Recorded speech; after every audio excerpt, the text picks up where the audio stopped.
Se están agravando los problemas en todos lados, ¿eh? Estamos viendo la guerra de Israel contra Hamas, que ha polarizado la opinión pública mundial. Bueno, no la ha polarizado, ha puesto a la opinión pública mundial casi completamente contra Israel, hay que decirlo. Está la guerra de Ucrania contra Rusia, pero están los problemas que está generando Irán en varios países del Medio Oriente. Está la penetración china, ahorita muy pacífica, había inversiones en varios países. Sin embargo, China ya está muy enojada con Indonesia, está enojada con Filipinas, porque estos países están alineando más al bloque Estados Unidos, Corea y Japón, y están abandonándolo. Y lo que está resultando es que las rutas marítimas que pasan por Indonesia y por otros lugares se le están cerrando a China. Estamos viendo el bloqueo de Canal del Suez, por donde circula 12-15%, dependiendo del experto, del comercio mundial. Y si no fuera suficiente, ya no hay agua en el Canal de Panamá, que es el 7% de la economía mundial, pues ya no pasan muchos barquitos. ¿Por qué? Porque hay menos agua, los barcos grandes pues tienen que bajar, darle la vuelta a Sudamérica para seguir. O sea, estamos viendo problemas. Y para todo esto, la probable elección de Donald Trump en Estados Unidos, como decía Mafalda, paren el mundo que me quiero bajar. Pero no nos podemos bajar, es nuestro mundo. Y el terrorismo es un tema que a veces nos olvida. El terrorismo ha cobrado muchas víctimas en Europa, ha cobrado muchas víctimas alrededor del mundo. Se nos olvida porque ahorita el terrorismo, como que lo estamos viendo más concentrado en la mal llamada Tierra Santa. Porque qué bruto, qué Dios traen. Gabriel Ben Tasgal es periodista, experto en terrorismo, es egresado de varias carreras de la Universidad Hebrea de Jerusalén, que tiene un campus muy bonito que visité hace un par de años, y me acompaña esta tarde. ¿Cómo estás, Gabriel? Un placer, Eduardo. Oye, qué lío, ¿no? Cuando ya creíamos que con la caída del comunismo todo el mundo va a ser capitalista y todo el mundo va a estar feliz, no se puede. Mira, lamentablemente en la mente occidental, cuando nosotros explicamos conflictos en el mundo, solemos explicarlo por un tema de competencia, conflictos territoriales, conflictos por petróleo, por gas. Nos educan en las universidades que los conflictos son materiales. Y no son ideológicos. Lo que estás viendo en Etiopía ahorita es racial, es de etnias. Los conflictos en el Medio Oriente son étnicos y religiosos. Entonces, si tú quieres ver por qué hay un conflicto tan serio en Medio Oriente, hay un conflicto porque hay un conflicto muy importante entre sunitas y chiitas dentro del Islam, y hay un conflicto muy grande también entre radicales y los que no lo son. Entonces, hoy los extremos. Tienes una guerra hoy entre Hamas y Hezbollah, por ejemplo, que son radicales islámicos, y otros que no lo quieren ser o no lo son, como Arabia Saudita, Emiratos Árabes. Esa es una discusión. Y otra discusión es entre las dos potencias más importantes del mundo musulmán, Arabia Saudita, que es sunita, y Irán, que es chiita. Sí, no estoy de acuerdo. Los conflictos son religiosos, son étnicos. Cuando tú escuchas a una persona hablar del Medio Oriente y no te habla de clanes, de religión, está traduciendo el conflicto al idioma que le queda cómodo a él. Es que los conflictos religiosos y étnicos o de clan se dieron en el mundo occidental hace siglos. O sea, hace siglos se mataban entre cristianos, fueran protestantes, fueran luteranos, fueran calvinistas, fueran y católicos. Bueno, eso ya lo superamos. También se mataban por nacionalidades. Eso ya. Bueno, la última guerra fue hace poco, ¿no? En el 45. En Yugoslavia, en los 90s, fue religioso y fue étnico. Y estabas en Europa. Pero sí, generalmente hablamos de que son puros intereses económicos. Tal cual. Y está mal enfocado. Por eso cuando yo veo a alguien, por ejemplo en México, que sale en una manifestación y dice: nosotros queremos una Palestina socialista, unida, libre y laica. Esas personas no entienden nada del Medio Nunca Oriente. va a ser, porque Palestina lo que quieren es establecer un Estado islámico donde la ley que prevalezca sea la Sharia islámica. O sea, quienes piden un Estado laico en Palestina están muy desinformados. Tal cual. Lo que pasa es que lamentablemente, sabes que en general los que opinan de la forma que acabo de explicar ahora, ellos no son religiosos. Y como ellos no son religiosos, piensan que nadie es religioso. Entonces, Si nos cuesta el trabajo entenderlo. Sí. es el síndrome del espejo. Yo pienso que los conflictos son por tierras y todos piensan que los conflictos son por tierras. Yo soy laico y pienso que todos son laicos. Bueno, eso es un problema tuyo cuando tú sufres de ese síndrome del espejo.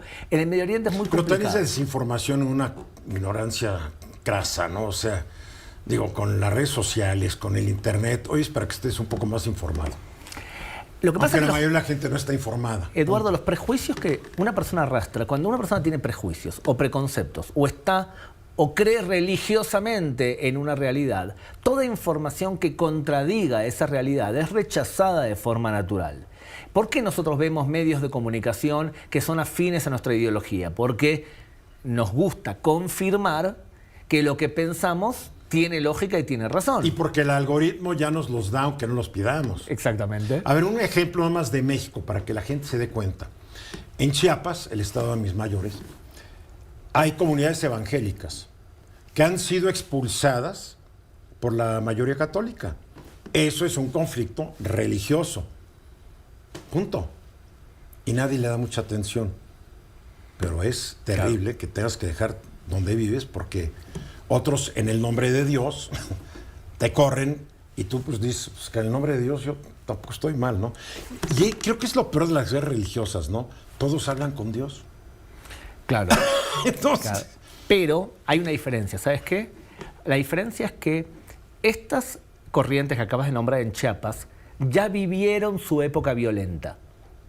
La discusión es lo que en árabe se llama dawa, que es adoctrinamiento.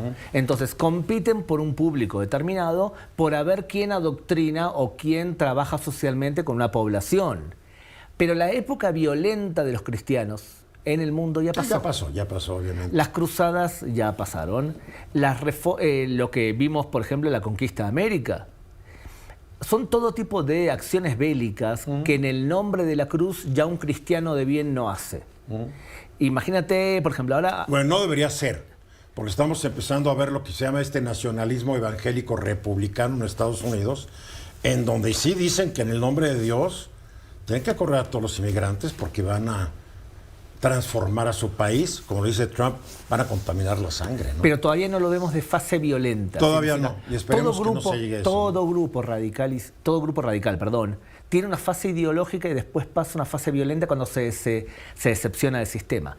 En el Medio Oriente lo que nosotros vemos es que no se conforman solamente con adoctrinamiento, sino que te enseñan a ti, Eduardo, que tu vida presente no tiene ningún tipo de valor, sino que tú tienes que ir al Jannah, que es el paraíso, y para eso tienes que luchar una guerra determinada, y en el paraíso vas a recibir 72 vírgenes y vas a poder sentarte en la mesa junto con el profeta y vas a poder invitar a 50 de tus familiares a que se sienten contigo. Bueno, lo vemos. Al día de hoy, la invasión de Israel a Gaza, último dato que tengo, ha producido 25.300 muertos. Y como los palestinos de Gaza, que están controlados por Hamas, ellos dicen que hasta la fecha hay 25.300 mártires.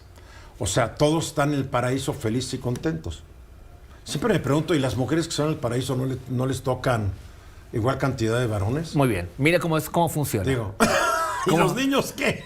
¿Cómo funciona? Primero que yo en general soy muy escéptico como trabajé con el Hamas. Yo como periodista de una televisión europea trabajaba mucho con ellos. En el radicalismo islámico existe un concepto llamado taqiyya, que significa ocultar la verdad. En otras palabras, mentir. Las cifras que te está dando el Hamas, que es la cifra que son las únicas que tenemos. Claro, te las da el Hamas. Si yo tengo que decirte cuántos muertos ha habido hasta ahora en la guerra en Gaza, te digo que aproximadamente son 18.000, de los cuales 9.000 son soldados del Hamas. ¿Cómo lo sé esta cifra, Eduardo? Porque la cifra de las últimas 3 contiendas bélicas siempre era un muerto civil, un muerto militar. Es una cifra que a nivel mundial es baja porque estás combatiendo con terroristas que se esconden detrás de civiles. Pero ahora los últimos datos que yo tengo es que las mismas fuerzas de defensa de Israel están diciendo que pues el promedio sería un terrorista muerto por cada 2 civiles. Es el último dato que por yo ahora vi es el publicado 9.000. en el New York Times hace un par de días. No, por ahora siempre es 9.000 que dice Israel ha abatido de Hamas. Y los últimos datos de las 3 contiendas es 1 a 1. O sea que más o menos debe ser esa. Pero esta no es una contienda similar a las demás, perdóname. Claro. Esta es Esta no es una contienda de ejércitos contra ejércitos, esto es otro asunto, ¿no? Es mucho más grave. Claro, porque es una guerra de soldados contra guerrillas.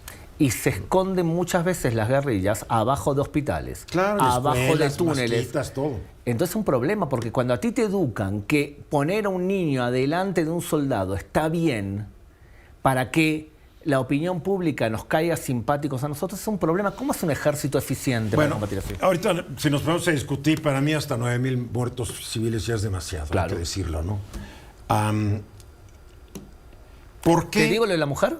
Sí, dime, ¿qué le pasa a las mujeres? La mujer cuando se transforma en mártir y que hace el martirologio, ella forma parte del séquito de 72 vírgenes que van a servir a un mártir hombre. Y o sea, que se vuelven vírgenes de nuevo si no lo eran en este planeta Tierra. Totalmente. Mira, qué divertido estas mitologías.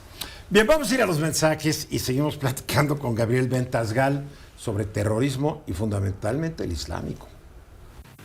Gabriel Ventasgal es periodista, ahorita fuera de canales de radio y televisión, estuvo muchos años trabajando para varios, pero Netflix le acaba de comprar los derechos de una novela. ¿De qué trata tu novela, Gabriel? Es un argentino que está harto de la corrupción Ay, ¿por qué? Si ya tiene a Milei que los va a salvar. y decide que él es el enviado para asesinar a los 12 que representan esa corrupción en 10 días. En Argentina. Tal cual. Entonces va a tomar a un político de derecha, uno de izquierda, a un empresario, a un gremialista, y el objetivo de su campaña es amedrentar a los corruptos y decirle: ustedes siguen haciéndole daño a la sociedad, nosotros vamos a tomar la justicia por nuestras manos porque la justicia no funciona. O sea, va a hacer lo que llaman un thriller político. Claro, Si basado los agarra y... en un modelo de terrorismo muy especial y muy corto en la historia, que era el terrorismo de Narodna Volia, era terrorismo moral. Mataban a las personas porque ellos decían que el gobierno era tan insoportable que nosotros no podemos seguir viviendo así. ¿Y dónde se dio esto? En Rusia, a final del siglo XIX. Entonces claro. era un modelo muy pequeño de terrorismo, pero ellos sabían que los iban a castigar y estaba bien que los castiguen, pensaban. ¿Por qué estamos viendo hoy el fenómeno del terrorismo fundamentalmente islámico? Porque no solamente se reduce al Medio Oriente. Estás viendo terrorismo islámico en países de Asia, en países de África. ¿Qué pasó? ¿Por qué surgió esta manifestación del terrorismo? Y ojalá que no surja otra manifestación de algún otro grupo étnico o religioso, ¿no? Te voy a tener que contestar un tema de seminarios en 15 segundos de radio. Te doy 30. Muy bien. Mira lo siguiente. Tú naciste convencido que tu religión era superior a todas las demás, igual que todas las otras O sea, si religiones. te educan tus papás te educan y pues la única que conoces pues, es la religión verdadera, las demás no lo son. Toda religión que nació piensa que es la única verdad. Así ¿Estamos de es. acuerdo? Así es. Durante muchos años, el Islam fue la religión más importante de todo el mundo. Se expandió muchísimo. Rapidísimo, En la sí. Primera Guerra Mundial, Europa, Occidente, conquista al Medio Oriente, conquista al Islam. Y ellos se preguntan... Cuando cae Turquía, ¿no? Claro, ellos se preguntan, ¿y por qué nos conquistaron? Y la respuesta que se dan es porque no fuimos buenos musulmanes. ¿Y cómo tenemos que volver entonces a ser buenos musulmanes? Cumplamos las reglas, tal cual como lo hacían en el siglo VII, en la época de la creación, y hagamos educación, cultura, lo que en árabe se llama dawa. O sea, te levantamos un centro comunitario, una mezquita, y estos grupos, en un momento determinado, cuando se sienten muy fuertes, pasan a la segunda fase. O Y sea la que este Islam no tiene nada que ver con el Islam que vivimos en España, en Andalucía, en Córdoba, en Granada. Nada que ver. Porque Nada que estos ver. eran los verdaderos ilustrados en España del medievo. Tal cual. No había en ese momento tolerancia. En la Edad Media no existía tolerancia religiosa. Pero sí lo que existía era que como estas fuerzas eran muy fuertes, podían convivir con otras que eran evidentemente inferiores a su vista. La primera etapa es dawa, acción social. La segunda etapa es fuerza física, jihad. ¿Cuándo fue que pasaron del adoctrinamiento a la fuerza física? En los años 70. ¿Por qué? Cuando se empezaron a robar aviones y... Claro, ¿pero por qué? Porque Irán llega al poder en un golpe de Estado y porque logran echar junto a Rambo 3 a los rusos de Afganistán. Eso impulsó a todo un movimiento que se puede tomar el poder por medio de la fuerza y de la educación. Y la fe. Tal cual. La fe ciega. Digo, me matan hoy, me voy a ir al paraíso. ¿Y cuántas vírgenes? 72, Pues no por lo está menos. mal, pues me da para 2 meses y días. Ahora, Antes de dar la segunda vuelta. este fenómeno va en bajada, ¿eh? Porque ISIS, que era el Estado Islámico, que era la muestra de que teníamos éxito, fracasó. Fue vencido por Occidente. Fracasó y no pudo mantenerse en pie, ¿eh? Y ahora surgen otros movimientos que se inspiran en ISIS. Pero en principio fracasaron. Esto hace que muchas personas que seguían esos movimientos se preguntan, pero ¿por qué fracasamos? Pero ahora tienes un Estado que es Irán, que promueve a estos grupos terroristas, los financia, lo comentábamos en el corte, la delincuencia organizada mundial, que es la quinta economía del mundo si juntas todos sus negocios, también está financiando estos grupos. ¿Por qué? Porque hay que destabilizar a río revuelto. La delincuencia siempre gana, ¿no? Totalmente, pero hay 2 países más también problemáticos, ¿eh? No solamente Irán. Irán es muy importante acá en América Latina. Tiene nexos con los narcos, tiene nexos también con la distribución de drogas y con el lavado de dinero. Irán está muy presente en América Latina porque, según la CIA, alrededor de 10.000 chiitas deambulan por nuestro continente con un pasaporte venezolano. O bien nicaragüense, o bien Que se alguno los dio el como- gobierno de Maduro o el gobierno de Tal Ortega, cual, ¿no? aliados ideológicos de Irán. No son los únicos aliados ideológicos de Irán. Tú tienes más cerca también otros aliados ideológicos indirectos de Irán. En general, son personas de extrema izquierda que son aliados ideológicos. Bueno, de Irán. ¿quién más está promoviendo esto, además de Irán? 2 países más. Uno, Turquía.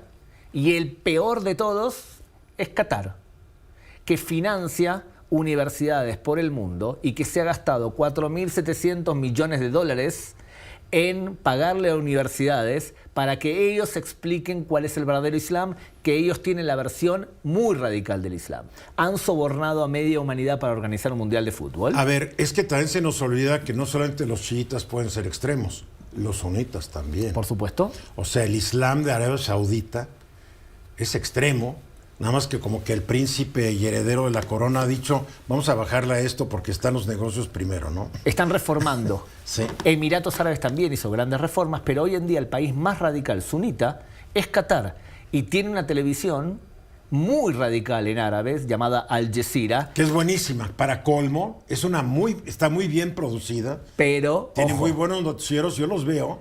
Y claro, con el sesgo es como ver RT de Rusia, ¿no? Es En como ver inglés. CNN. Todos tienen sus sesgos. pero en inglés es una cosa y en árabe es otra. No, yo la veo en inglés. Yo lo árabe veo no en hablo. árabe, te puedo asegurar que lo que dice en árabe no es lo que dice en inglés. Y encima tienen, acá en América Latina, un grupo de personas que hacen unos videos simpáticos, todos progres, llamado AJ+, que es Al Jazeera en castellano. AJ+, te hace publicidad y materiales educativos progresistas cuando Qatar en el Medio Oriente explica cómo golpear a una mujer. O sea, en Medio Oriente, O sea que hay una técnica de acuerdo a lo que dijo el profeta. totalmente. ¿Qué significa Al Jazeera? Al Jazeera es la cadena. A ver, una pregunta. ¿Qué riesgo tiene un país como México dentro de todo este panorama del terrorismo islámico? Varios. Te voy a decir rapidito. Primero, tenés una cantidad de personas que si les levantan centros comunitarios para adoctrinarlos, pueden ser que en algunos lugares del país veas... Ya los hay en Chiapas, Claro, tal cual. fundamentalmente. Entonces tienes una cantidad de personas que puede crear un riesgo de un enfrentamiento social. Pero deja de lado, porque a mí no me molesta si se abre una mezquita. A mí lo que me molesta es qué tipo de ideología se enseña en esa mezquita. Bien, bien. Eso es lo primero. Lo segundo, tú tienes un problema de drogas aquí. Tienes un problema que el país es posicionado en algunos aspectos en el mundo como un país central en la distribución de drogas. Es el país central. Digamos que ahora están compitiendo con Ecuador, según la imagen. Pero todo lo de Ecuador acaba llegando a México. Entonces el problema que hay es que el radicalismo islámico ha hecho acuerdos con los narcos para lavarles dinero. Se calcula que alrededor de los 400 millones de dólares que gasta Hezbollah en el Líbano provienen de lavado de dinero de acá de América Latina. O sea que tienes ahí... ¿Cómo lo lavan? Porque lavar dinero no es tan fácil, lo sabemos. Ya el otro día en este programa hablábamos de una forma en que los narcos están lavando dinero de su ganancia de Estados Unidos sin que un solo dólar deje de Estados Unidos, salga de Estados Unidos. Todo se convierte en pesos gracias a los chinos que exportan capitales de China a Estados Unidos. O sea, Un triangulamiento increíble. Eduardo, los malos siempre se unen, los buenos no siempre se unen. Pero los malos seguro se unen siempre. Ahí tienes el segundo. Y el tercero, que es una posibilidad, es la siguiente. En el Medio Oriente, cuando hay un enfrentamiento del Medio Oriente, por ejemplo, entre Israel e Irán, Irán no puede atacar de frente a Israel. ¿Sabes por qué? Porque no tiene la capacidad bélica. ¿Cómo hace Irán entonces para vengarse de lo que ocurre en el Medio Oriente? Ataca en lugares en donde puede actuar y tiene la seguridad que no lo van a detener. Por ejemplo, los atentados en Argentina.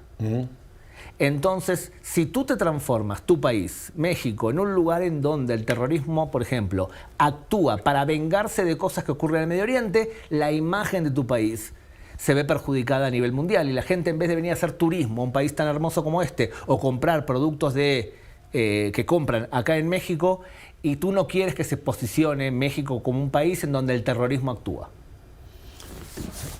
Qué complicado, ¿eh? ¿Cuánto tiempo va a estar en México? Poquito, 3, 4 días más. Te traje de regalo un libro que es una técnica que te explica 300 preguntas diferentes en 300 palabras cada uno. Si la cuentas, no tiene 301 palabras, tiene 300 palabras. Entonces... Mitos y realidades sobre el conflicto israelí-palestino, versión especial México. Muy bien. Este está a la venta. Creo que lo tiene el Consejo Sionista de México. Creo que ahí tienen los libros, y creo que lo han sacado a la venta en varias librerías, pero la verdad es que no estoy Le voy a actualizado. preguntar a mi cuate Isaac Axen, porque él, en diálogo, en tu sitio, ¿no, Isaac? Que es diariojudío.com. Ahí lo pueden comprar. Oye, mil gracias. Gracias por visitarnos. Te deseo feliz estancia en el país. Un placer. Qué líos, ¿verdad? Ay, ay, ay. Cada uno tiene sus líos. Todo, nada, es lo que comentabas al principio del programa. No hay país que sea el paraíso. Gabriel Ventasgal, gracias por visitarnos. Un placer. Y la